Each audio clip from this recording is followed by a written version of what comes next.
You ask Tiger to calculate. This deals with finding the midpoint between 2 points. The midpoint between the 2 points is -14, -17. Let's solve it step by step.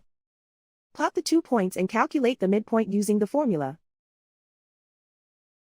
The coordinates of point 1 are, x1 equals 58, y1 equals -90.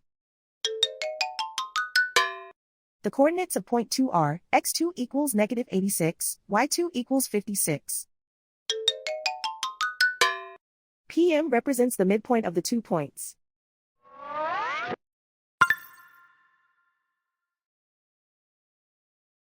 Use the x values in the midpoint formula to find the midpoints x. x1 equals 58. x2 equals -86. Simplify the arithmetic.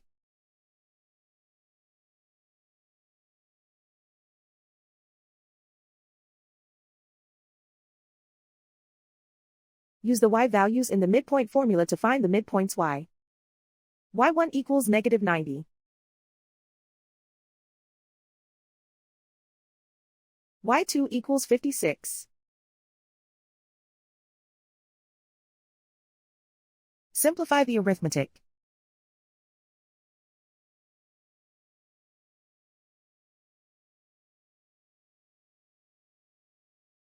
And so, the midpoint is -14, -17.